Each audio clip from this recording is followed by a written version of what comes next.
Now, Carly is going to put, or Madeline is going to put on the chat, which is on your right on the Zoom, a link to the Yizkor booklet, which we publish every year, which contains not only all the prayers for Yizkor, but all the names of those who have been, who are recorded, members of the families who are members of our shul.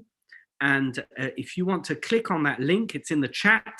If you see at the bottom of the Zoom screen, you have a little icon that says chat. If you click on that, you'll see that there's a link and you can actually open the Yizkor booklet, and we're going to go through it, and I'm going to give the page numbers and explain exactly what it is that we're saying, the prayers that we're saying for the Yizkor as we go through the service.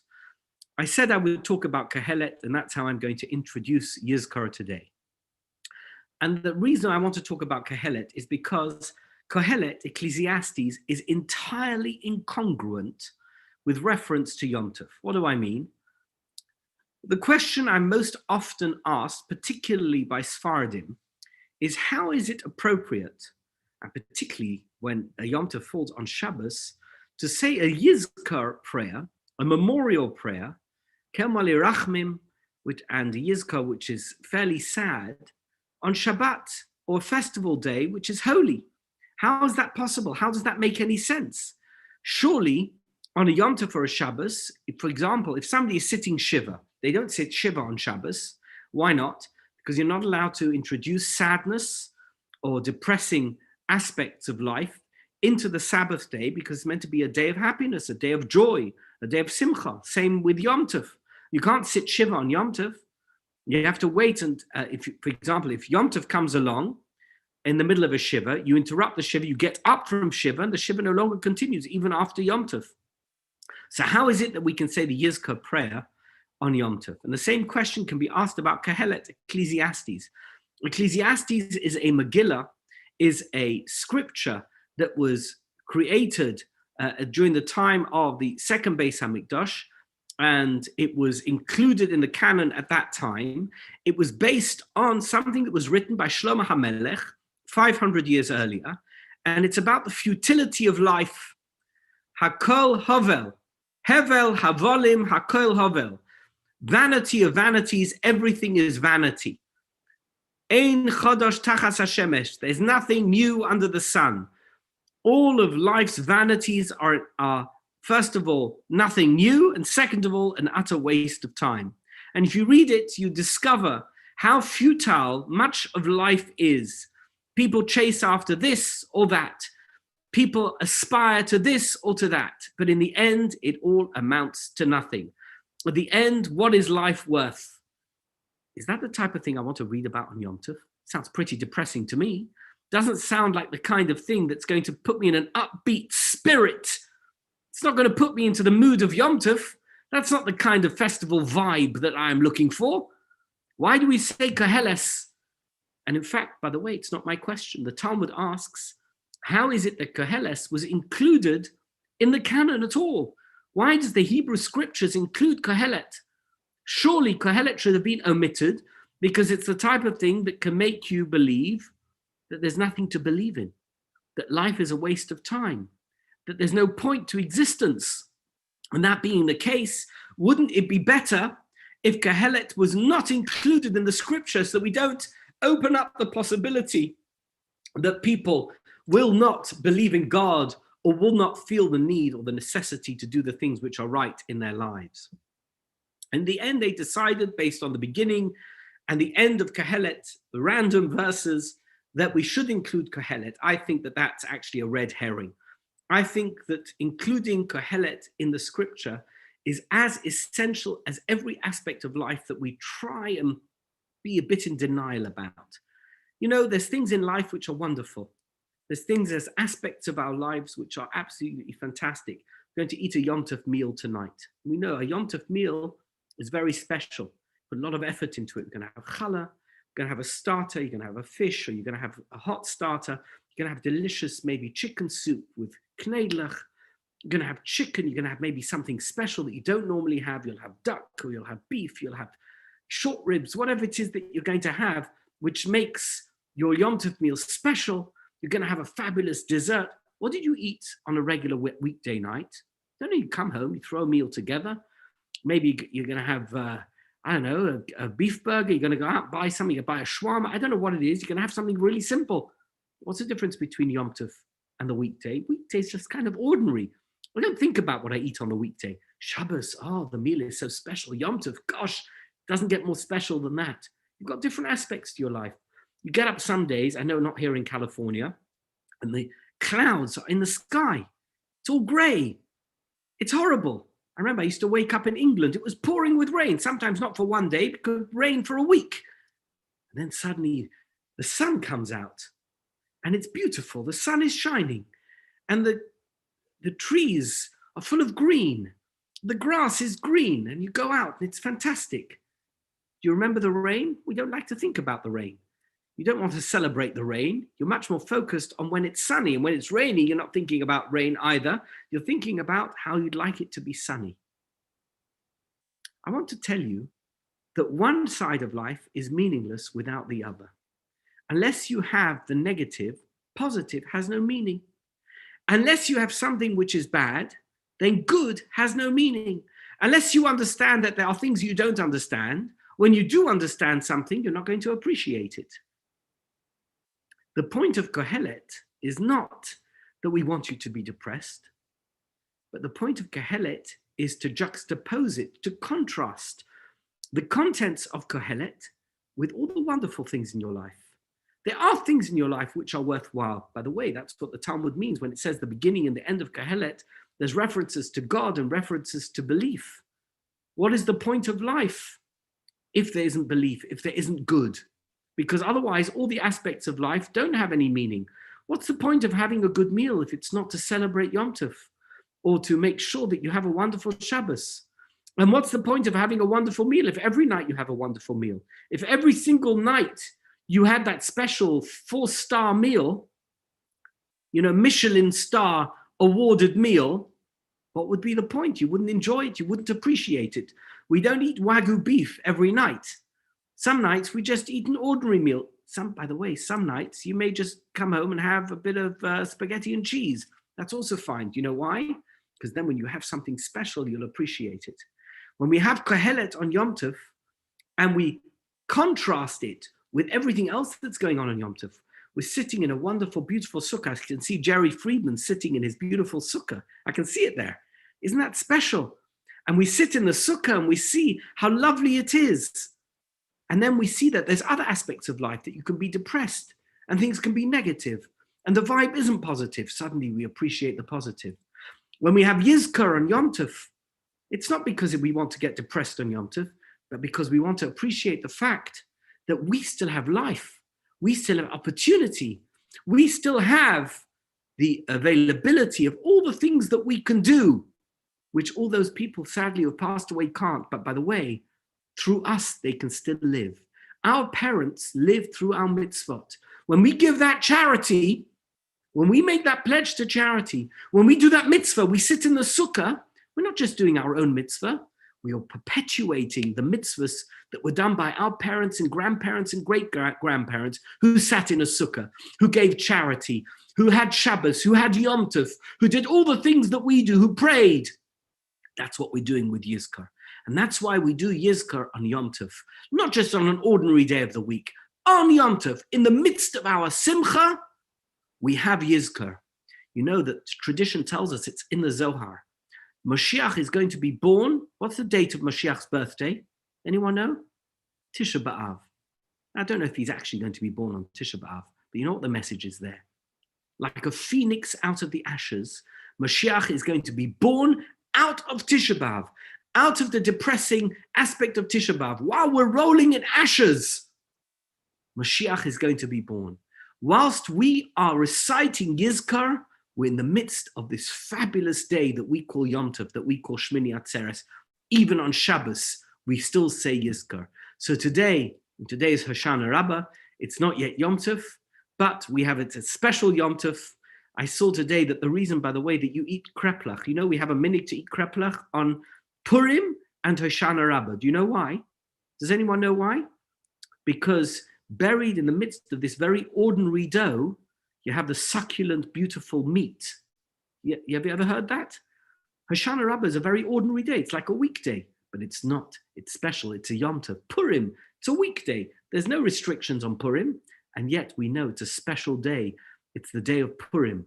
Even in the midst of an ordinary day like Hoshana Rabbah, we have a Yom Tov. We have an obligation to celebrate and commemorate this last day of Sukkot, the beautiful festival, Zman Simchasenu. And even in the midst of Zman Simchasenu, we can say Yizkor. We can remember those who have passed away, so that we can appreciate what we have by contrasting it and comparing it with those who don't have what we have. I want to wish everybody a wonderful Yom Tov. Have a glorious Simcha Yom Tov. You know that we're at the end of Sukkot. We wish everybody to have a good winter. It's going to be a long winter. The next festival that we're going to celebrate is going to be Pesach. It's a half a year away. And yet we can know in the glory of Sukkot that glory and that joy, that simcha that we've experienced during Sukkot can carry us through even the darkest and coldest days of the winter, throughout the winter until we get to Pesach, when we'll have Zman Cherusenu, when we'll have the next Yom Tov. So we're going to begin the Yizkor prayer. We have this book. You click on the link. We've got the Yizkor book, this year's Yizkor book. We begin in the Yizkor book on page 3. Nati's going to unmute himself. We're going to say the psukim. He's going to just say the psukim, and then we'll say Yosef B'Seiseh. You don't have to say any of the Yizkor in Hebrew if you don't want to. It can all be said in English as well. He's going to say it in Hebrew. Read the translation along when he says it in Hebrew, and then we'll continue after page 3 onto page 4, and then onto the Yizkor service itself. Nati, take it away. Chag Sameach, everybody. Chag Sameach. Jerry, it's amazing to see you here. Adonai madam v'teda'eu bein enosh v'techashveyu Adam lahevel dama yamav ketzei lo iver baboker yatzitz v'chalav לערב ימולל ויבש למנות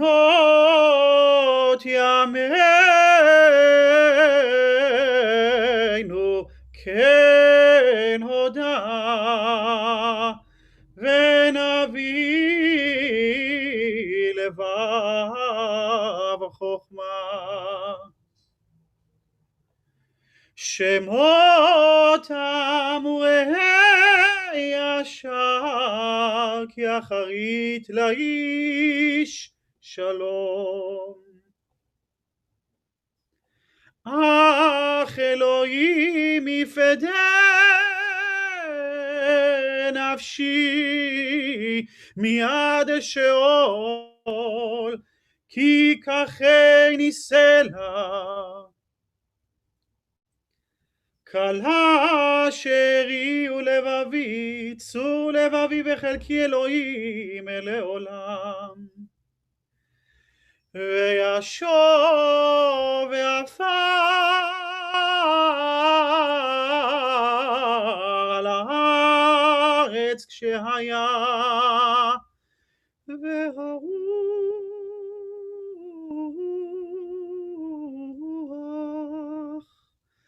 תשוב אל האלוהים אשר נתנה. We continue now on page 4, where we have Tehillim, chapter 91, which is the introductory psalm for us to say before we begin the Yizkor. Again, we're going to ask Nati to say it in Hebrew. I encourage you to read the English translation as he recites Psalm 91 on page 4. יושב בסתר עליון בצל שדי יתלונן, אומר לאדוני מחסי ומצודתי אלוהי יפתח בו, כי הוא יצילך מפח יכוש מדבר אבות, בעברתו יסך לך, ותחת כנפיו תכסה צינה וסוחרה מיתו. לא תירא מפחד לילה, מחץ יעוף יומם, מדבר באופל יהלוך, מכתב ישוט צהריים. יפול מצדך 1000 ובעבר מימינך, אליך לא ייגש, רק בעיניך תביט ושלומת רשעים תראה. כי אתה אדוני מחסי עליון, שמת מעונך, לא תונה לך רעה, ונגע לא יקרב באוהליך, כי מלאכיו יצווה לך לשמורך בכל דרכיך. על כפיים יישאוך פן תגוף, באבן רגליך לשחל ופתן תדרוך. תרמוס כפיר ותנין כי בי חשק ועבדתהו אסגבהו, כי ידע שמקראני ועיניהו עמו אנכי בצורה חלצהו ואכבדהו. אורך ימים אשביעהו ויראהו בישועתי.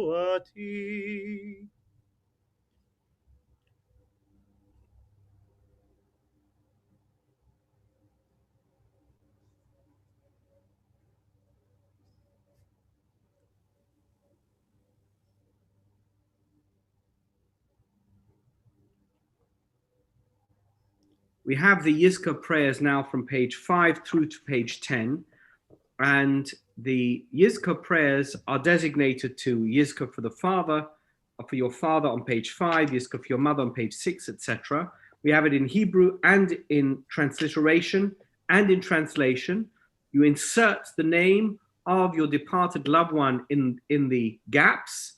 And if you are more comfortable saying it in Hebrew, of course, say it in Hebrew. More comfortable, say it in English, say it in English. If you want to say it in Hebrew, can't read the Hebrew clearly, use the transliteration. And we'll begin now. We'll go quiet just for a couple of minutes to give everybody the opportunity of saying the Yizkor prayer.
We're now going to ask Nati to sing the Kemal Rachmim prayers.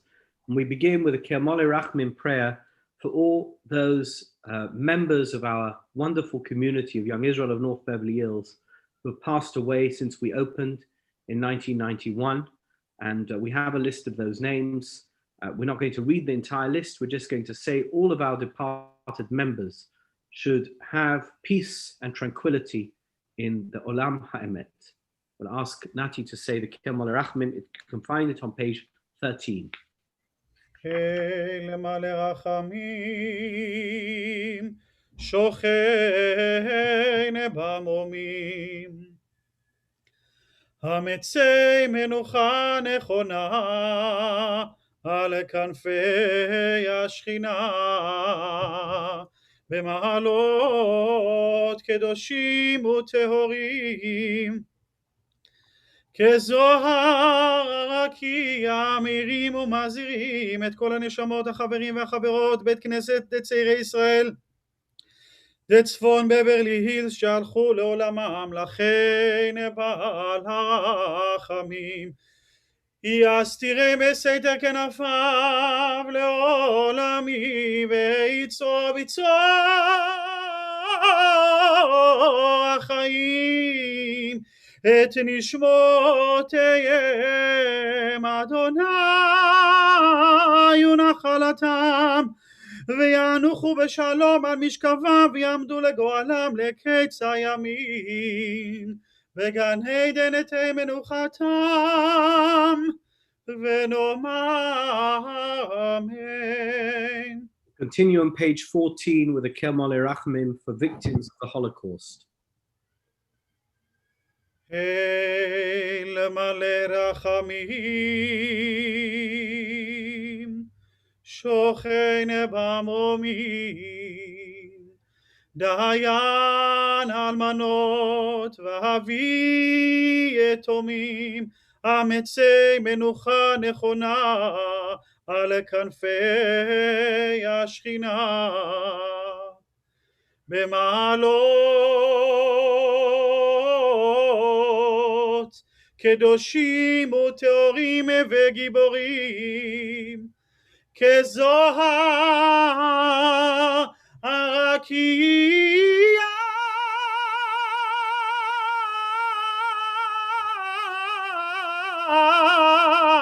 מאירים ומזהירים את נשמות 6,000,000 אחינו ואחיותינו, רבבות רבבות בני ישראל, אנשים נשים וטף,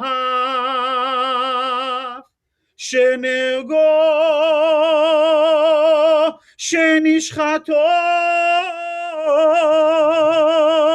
שנשרפו, שנחנקו, שנטבעו ושנקברו חיים ושומטו בכל מיני מיתות משונות בידי הנאצים ועוזריהם יימח שמם, ומסרו נפשם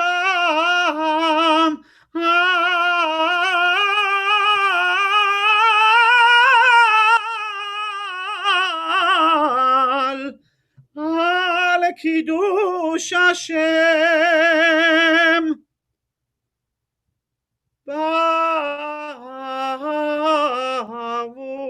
בעבור שאנו מתפללים לעילוי נשמותיהם, לכן בעל הרחמים יסתירם בסתר כנפיו לעולמים, ויצרור החיים את נשמותיהם, לכן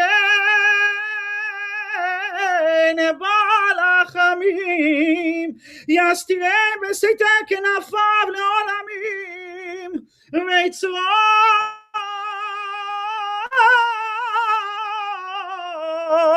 בצרור החיים את נשמותיהם, בגן עדן תהא מנוחתם, אדוני ונחלתם, וינוחו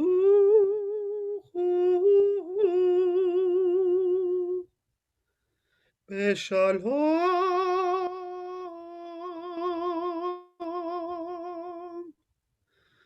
על משכבם,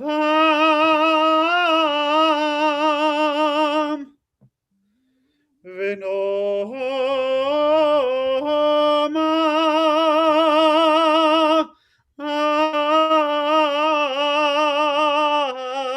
amen. We continue with page 15, Kel Malei Rachamim for fallen IDF soldiers and victims of terror.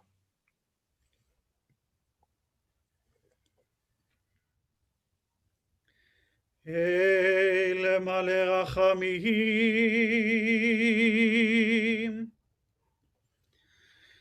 שוכן במרומים, אמצי מנוחה נכונה על כנפי השכינה במעלות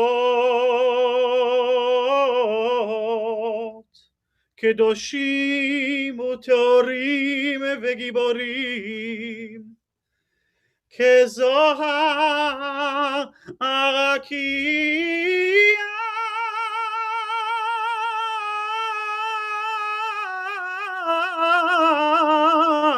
מאירים ומזהירים לנשמות חיילי צבא הגנה לישראל ולוחמי המחתרות שנפלו במלחמות ישראל וכל הנופלים במערכות העם שחירפו נפשם למות על קדושת השם ובעזרת אלוהי מערכות ישראל הביאו לתקומת האומה והמדינה ולגאולת הארץ ויהי האלוהים וכל אלה שנרצחו בארץ ומחוצה לה בידי המרצחים מארגוני הטרור לכם בעל הרחמים יסתירם בסתר כנפיו לעולמים ויצרור בצרור החיים את נשמתם אדוני ונחלתם בגן עדן תהא מנוחתם וינוחו בשלום על משכבם ונאמר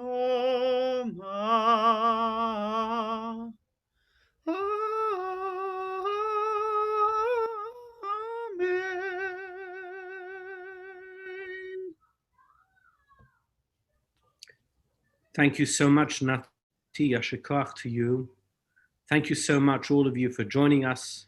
We look forward to seeing you back in Shul, and we look forward to celebrating many Chagim together with you.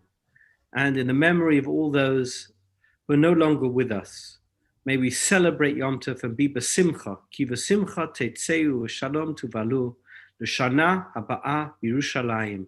Thank you so much, and Chag Sameach.